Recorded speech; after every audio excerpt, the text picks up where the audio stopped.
Welcome to Photoshop User TV, produced by Photoshop User Magazine and the National Association of Photoshop Professionals. And here are your hosts, the Photoshop guys, Dave Cross,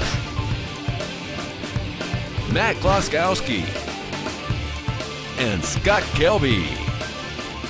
This week's episode is brought to you in part by CDW. For hardware, software, gadgets, and more, CDW has the right technology right now. And iStock Photo, the world's preeminent collection of member-generated royalty-free images and digital art. Azo, makers of high-end monitors for creative and moving image professionals.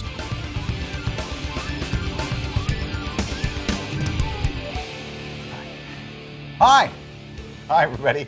Welcome to another educated episode of Photoshop User TV. Brought to you by the fine people from the National Association of Photoshop Professionals, the people who bring you the Photoshop User Magazine, right here.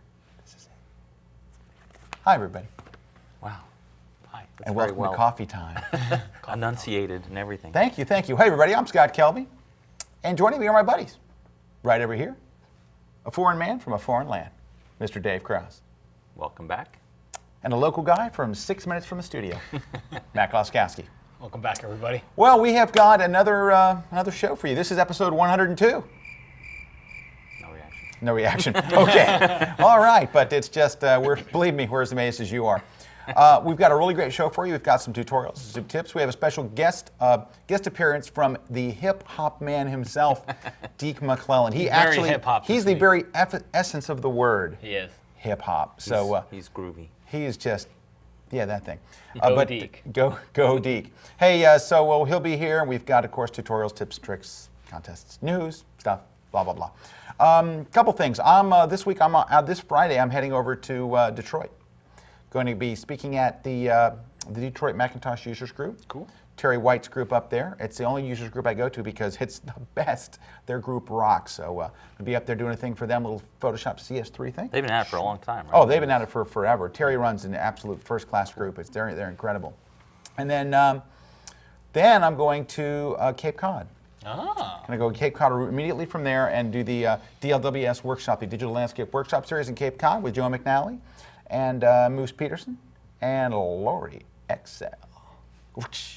Okay, so it should be a lot of fun. Now, Matt's gone next week. We're all gone next week. We're going to have a show next week. Where are you going next week? I'm going to be in Arizona teaching Lightroom and leading a whole group of people. A group of people. Amongst the leading them. When you say next week, Arizona you landscape. Well, I say this next week. week. Because it's really this week. As you watch this, I'm probably in Arizona. So if you're there with me, we're going to have fun. If you're there with them, you know it. You're not watching the show. You're not watching the show because we won't have time. And isn't Barney picking you up at the airport? Barney's picking me up at the airport. All right, so I will not fly to Page. Yeah, he's been down that route. When we were out there last year, Matt's flight came in and the alarms were going off as he was landing. And I picked him up at the airport and he was white as a sheet. He was like, he was whiter than Deke, if that's possible. I hugged him. All right, he did. It was a beautiful moment.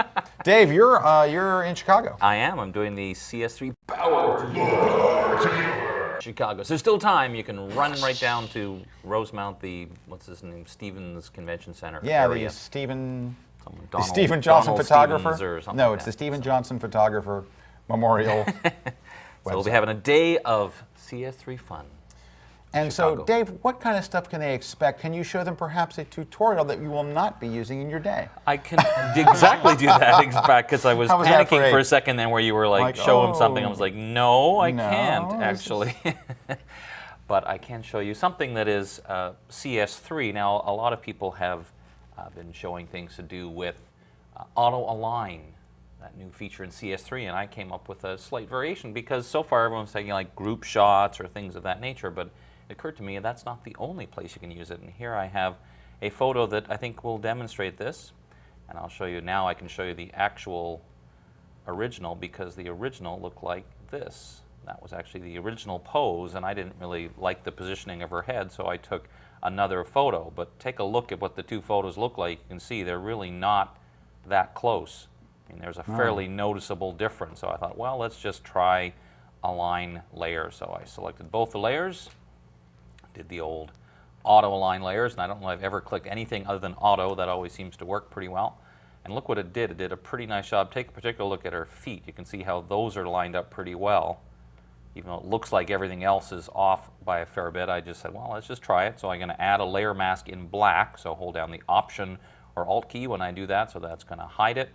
Take my old paintbrush and just paint with white wherever I want the other one to show through. And with a bit of, oops, make sure we're at 100% opacity would help a whole lot. And just a quick That looks really odd there for a moment, didn't yeah, it? this is one of those things where Went down this a is bad path. wait till you finish, because about halfway through it's going to look much worse. But you can see just like that, looks pretty good. Look at that. And again, I didn't really expect to get a result like that because I thought the two photos were off enough, but that's what AutoLine does. It finds some frame of reference where if there's some similarities, I was saying to Matt earlier when I was playing with this, then I started opening other photos and just said, I'll try it. And the only weird thing, if it doesn't work, nothing happens. It doesn't give you a warning to say, I can't auto line. It just goes to the end of the auto line, and then you look and realize nothing has actually happened. But in this case, it did a pretty nice job of giving me this ability to change it.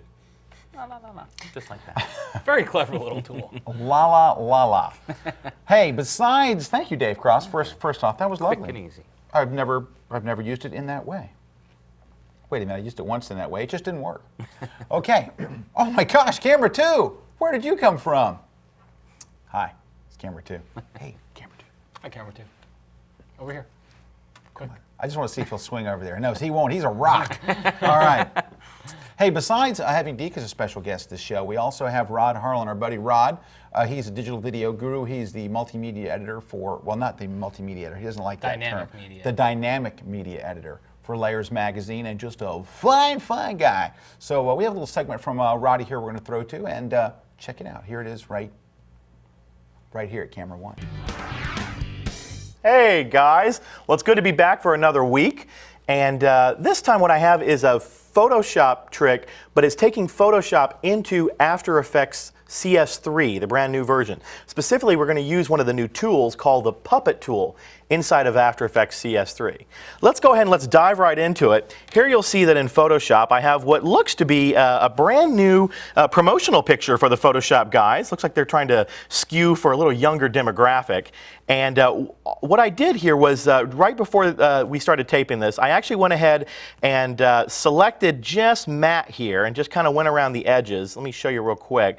So anything will work, anything that you have, any kind of person, place, or thing, any object that you can kind of just select out from its background is going to work for this kind of a tip. So what I needed was just this file with just a background and then a single object. So with that done, let's go ahead and let's hide Photoshop, and let's go straight into After Effects CS3. Now, for those of you who've never seen After Effects before, it looks real intimidating in the beginning, all this kind of a very different kind of interface, but honestly, it's very, very easy to learn. First thing we're going to do is I'm going to double click over here in my project area, and I'm going to go ahead and import in that PSD file. Now, here it is, pstvguys.psd, and notice I have a couple ways that I can import this in, either as footage, which would be like if I was bringing in a movie file, or as a composition. Now, what bringing something in as a composition means that it'll go ahead and it'll actually bring in the Photoshop file with all of its individual layers intact. What crop layers does is if you have an object, if your document is say 800 by 600,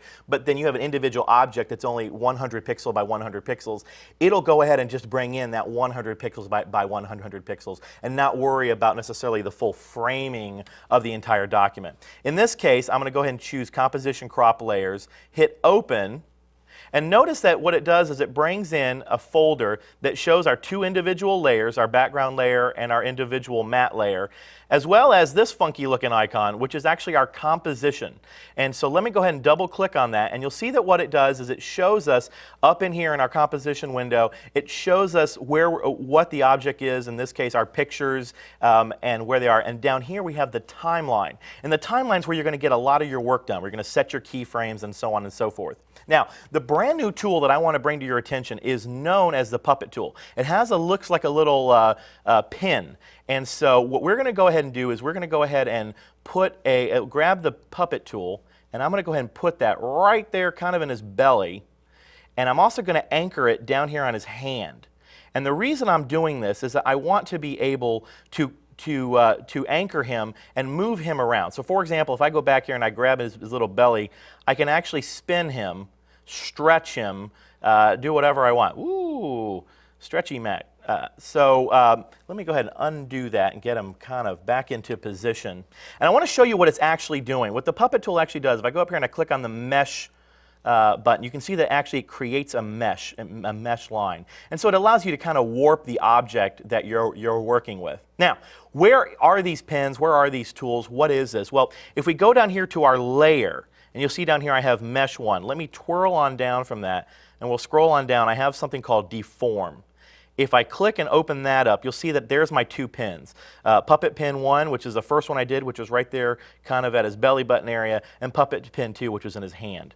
Now if I twirl that down, you'll see that it's already set a keyframe for me right there at the puppet pin of where it was with his navel. What I want to do is I actually want to go in to say about 1 second and move the keyframe over. And what I'm going to do is a little animation technique that a lot of people use, which is to actually work backwards in time. So I'm going to go ahead and set that in, and then I'm going to go back to the beginning at the 0 second mark. And I'm just going to kind of lower his body down a little bit, right about there. Now notice here too that I actually can go ahead and change the curve a little bit. Let me close that back up. Let me just grab that little, I can actually put in a nice little kind of Bezier curve. So it'll give a much more natural kind of flow of him kind of rising up. Now let me turn off the mesh, and you can see that as we scrub through, that what we're doing here is he's actually just kind of flipping up into position. Kind of neat. Now, just to finish this out, because we're running low on time, let me go ahead and I'm going to go ahead and go to the background. And what I'm going to do is I'm going to actually change so that the background kind of fades in. So for that, I'm going to bring up the opacity. I'm going to go ahead and set a keyframe at the 1 second mark. And let's go ahead and we'll change that to 0 so that that's kind of dark. And then we'll go ahead and go to the end of our timeline and we'll change that to, say, 100. So real quick, you'll see that what we have is we kind of have Matt popping up into place. We'll do what's known as a RAM preview. I'm going to click this little button right over here, and it's going to kind of render it into RAM. Notice how Matt's kind of stretching up right into position. This is just a quick and easy way that you can kind of use the puppet tool to go ahead and take an object and kind of manipulate it in the way that you would want. If you want to see more of this kind of stupid stuff that I do, you can go to my blog at dvconfidential.com. Number 2, be on the lookout for a new video podcast that I'm going to have coming out called Adobe Video Insider. That'll be launching here in the next couple of weeks. And finally, if you want to have your own Matt puppet, just remember that all you need is Photoshop and After Effects CS3, and then you too can manipulate Matt and make him your own personal puppet, just like Dave and Scott do in real life. Yeah, Bob. We're gonna need some stuff. Lots of stuff, actually. I'm gonna need 6 notebooks, 3 printers, an office phone system, a wireless network, and software, of course. Need a better way to work? Try the new Adobe Acrobat 8 Professional. Create, combine, and control Adobe PDF documents and collaborate with virtually anyone, anywhere. For the latest in Adobe software, we're there. CDW. Well, hi everybody, we are back, and we have a special tutorial as opposed to a regular, average, everyday, normal tutorial, but a special tutorial from Matt Klaskowski. There's nothing special about it. It's so special. All right, we're gonna take a look at the shadow highlight adjustment. And normally we see it, I'm gonna go into the image adjustments menu, and you normally use shadow highlight for bringing out some of the detail in the shadows. So it starts off at 0%, and as I start to increase it, you'll see some of that detail come out. Cool enough. Now, what I want to show you here is, because we never really see any more of the dialogue, but there's actually a lot more to it. So let's take a look at a different photo here on the opposite end. So that was bringing back detail from the shadows. But take a look at the bride's dress here. Very, very white. We lost a lot of the detail. Well, if you go into image adjustments, down to shadow highlight once again, you're going to see that there is the highlight setting. So by default, the shadow highlight wants to always bring out the detail in the shadows because that's probably the most common problem, and B, it always wants to do too much of it. So I'm going to bring that down to 0%. We don't really have a problem there, but we're going to go increase the highlight amount setting here. And when I do this, take a look at the dress here. You're going to see a lot of that detail start to come in. There's the detail. Okay, now I'm going to turn the preview on and off, before and after. So it brought a lot of the detail in the dress out, but it did some bad things to the skin in the meantime. Yeah, so this is where we never see any more from the shadow highlight dialog here. If you click on the checkbox, there is more. And the more is this tonal width setting. So let's bring this down to 0% and you can see what I mean. See that? So watch what happens here. I keep the amount setting up high, and that does a good job of bringing back that detail inside the dress, but if I bring that tonal width down, now when I click the preview, before and after, you can see that the dress, we keep the detail in the dress, but we've also kept the skin the way that it was in the beginning. So lovely.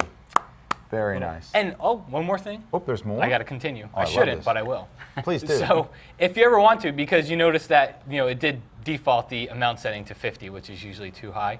Little tip for you here. I usually bump that down to about 20, and then I choose the save as default. So the next time I go in there, I don't have this crazy, crazy high setting for my shadow highlight. Nice. Thank you. Hey, this was totally not planned in our, how much we normally plan things out All in the this time. show. Detailed with our step by step. scripted stuff, but can I add a little thing about shadow highlights? Absolutely not. Okay, I'm going to anyway, because this is one of those little known facts about shadow highlight that we never knew until now with CS3.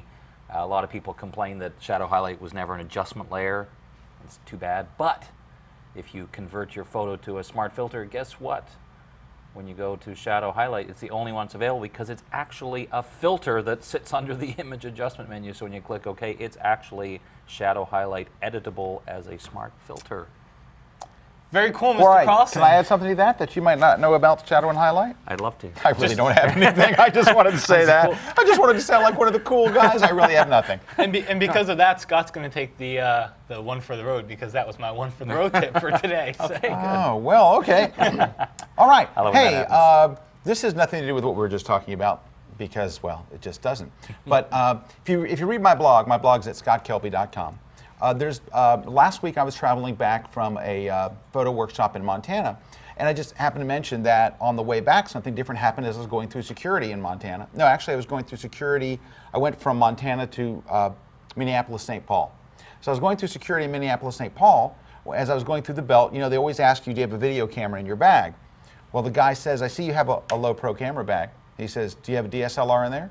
I said, yes, I do. He said, can you take it out and put it on the belt? And so I started hitting him.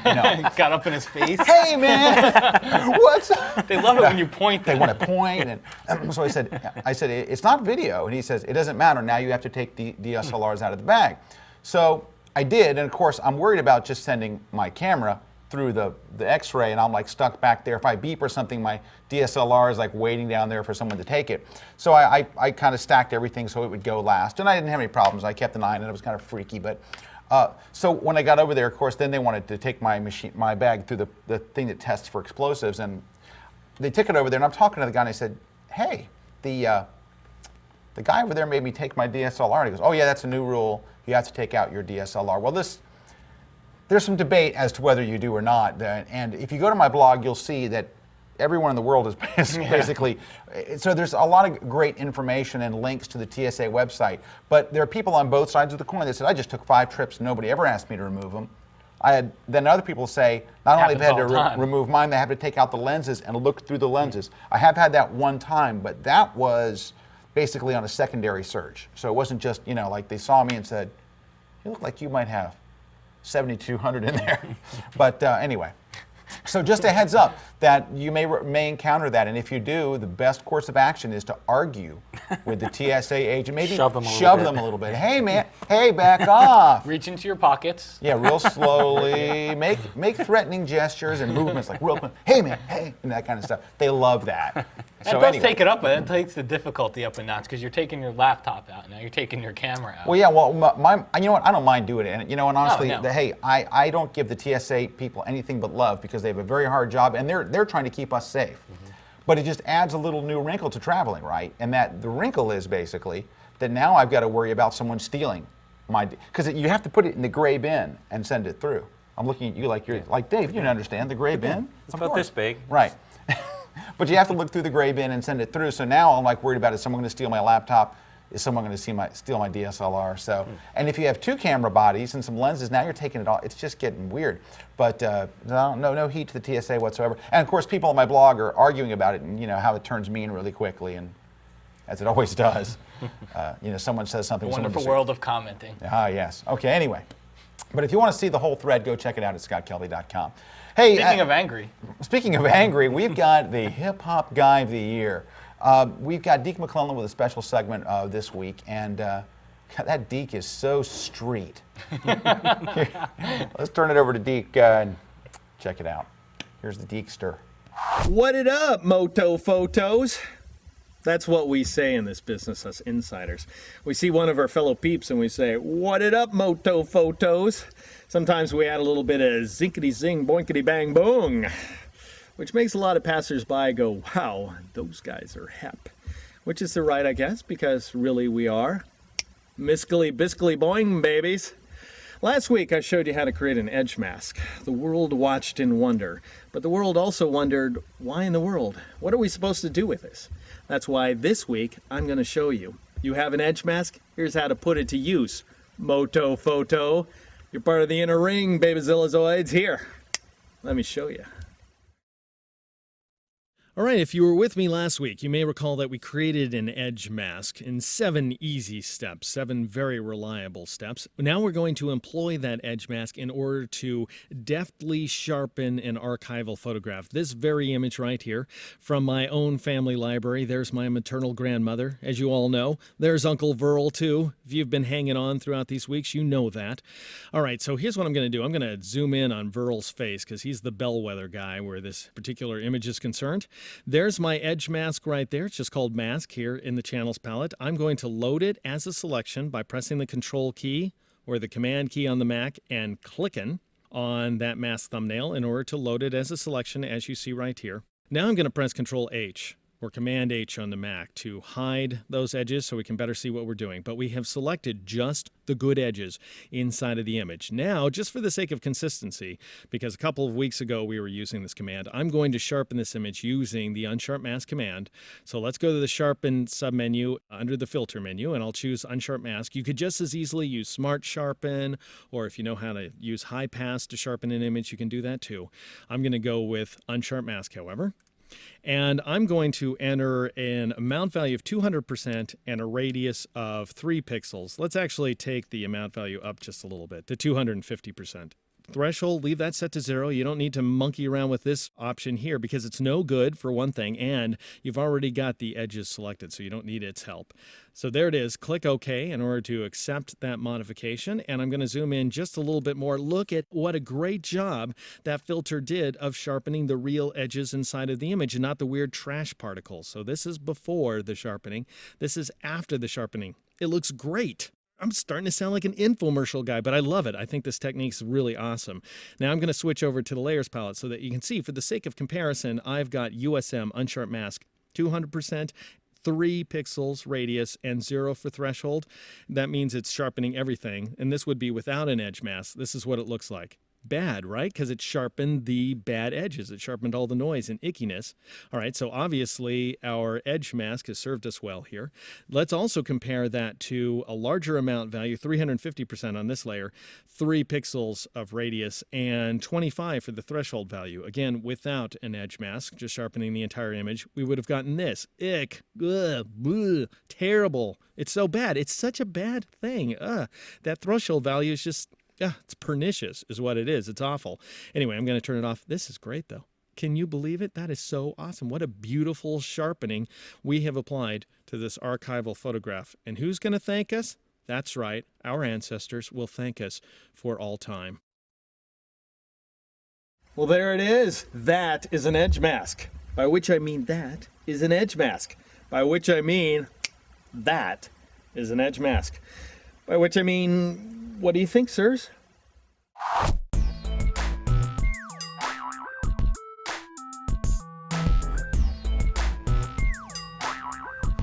Sup? What up? Sup, Moto Photos? Word, Deke. All right. Deke, that was so hip-hop, dude. Dude, he is. It makes me want to send things over to the His A News Center with Lady Steph. DJ Lady Steph. Yo, here she is. Bring it.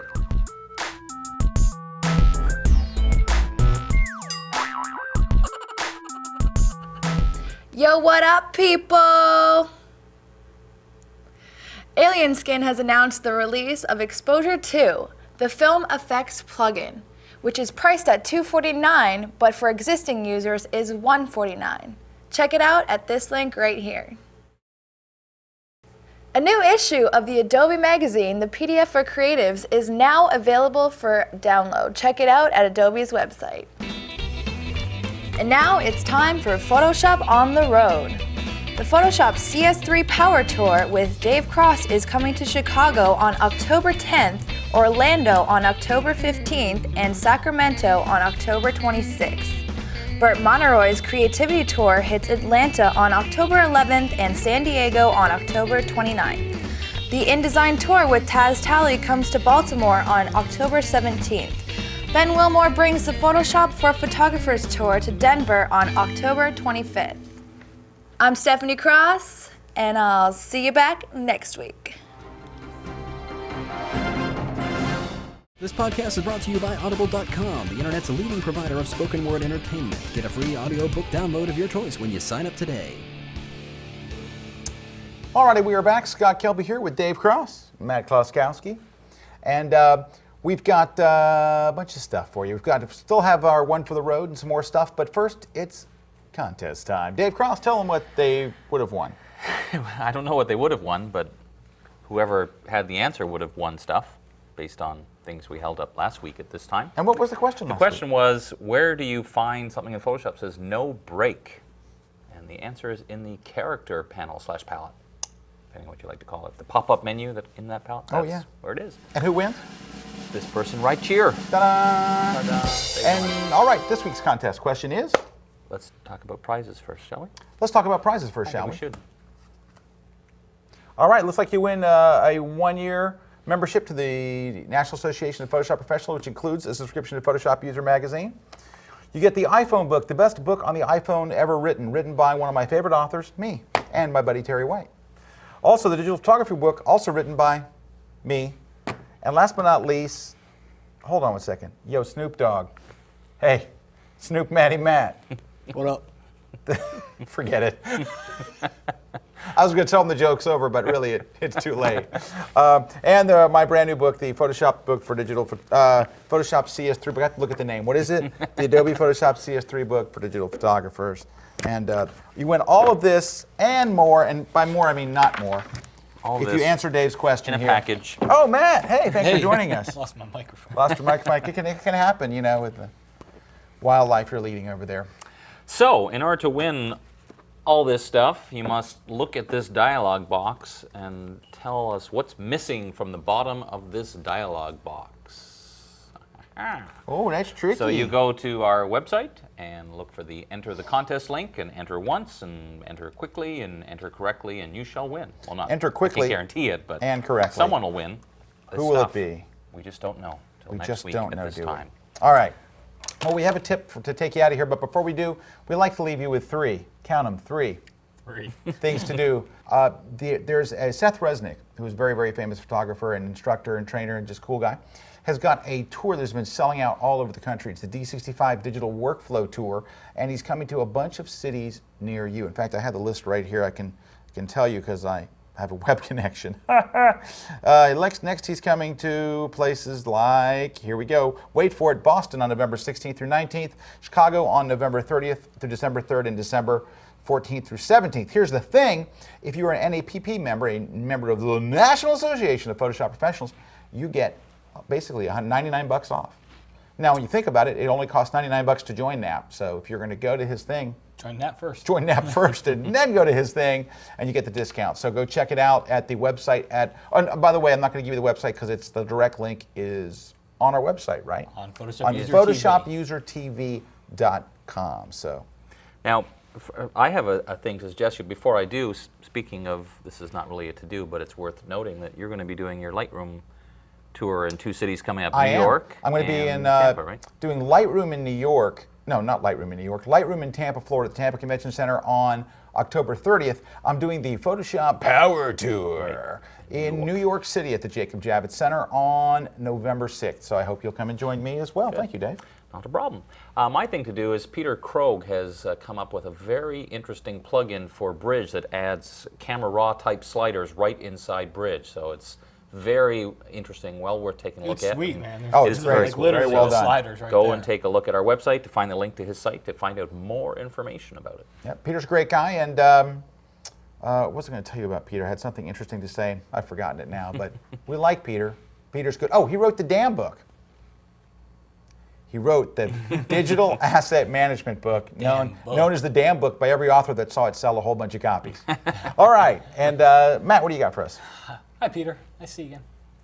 He's not there. But No, he's not there, but pay a visit to Mr. David Zeiser's blog. David is an amazing wedding photographer, and he's got his own blog called the Digital Pro Talk. Digital Pro Talk. I forgot if it was Digital Wedding. Digital Pro Talk. So it's Mr. David Zeiser. We will put the link on PhotoshopUserTV.com. Yeah, he puts tutorials and news and stuff. And even if you're not a wedding photographer, it's still a great blog. So go check it out because he's plugged into all kinds of crazy stuff. Yes. All right, it's my one for the road day. So I'm going to give you one for the road, and this is one for the road. This is just a little quickie. Of course, we end the show with the brushes palette. So I have the brushes palette here, don't I? Where is the brushes palette? All right. There. Here's the brushes panel or palette or pop-down thingy. What do we call that? The brush picker. The brush palette pop-down thingy. Picker thing. All right, so here's the brushes. Of course, it comes with their default sizes, right? Well, if you want to change the order of these, the way you do that is, in other words, if you don't want these maybe hard edge brushes, or you want to get rid of some of these brushes, or you really like the maple leaf one, or what we call the marijuana brush, if you want to move that up further. Dave's thinking Canada here. Dave, of course, he's thinking, sure he is. Go down here under the edit menu to the preset manager, and inside the preset manager where you see the brushes, you can just click and drag brushes into the order that you'd like them to be. Dun, dun, dun. Dun, dun, dun. I'm going to put it back because I really don't want it there. There's where I want it. But you can reorder the brushes in any way you like. And then when you're done, you hit, guess what? Done. Swell. One, that's why we call it Swell. One for the road. Or 14 to road. All right. Well, guys, that's it for this week's episode. Thank you so much for stopping in. And thanks to our sponsors for supporting our show for 102 back-to-back consecutive nonstop episodes. And on behalf of myself, Scott Kelby, and Matt Kluskowski. Word up. Word up. That's a song. Oh, God.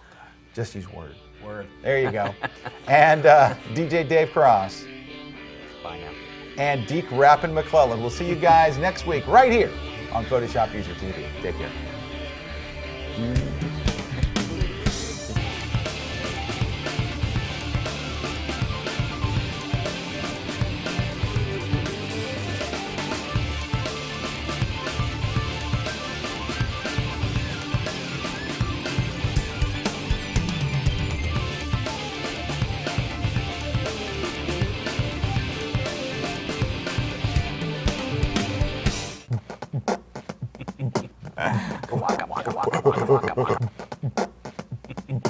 Did you?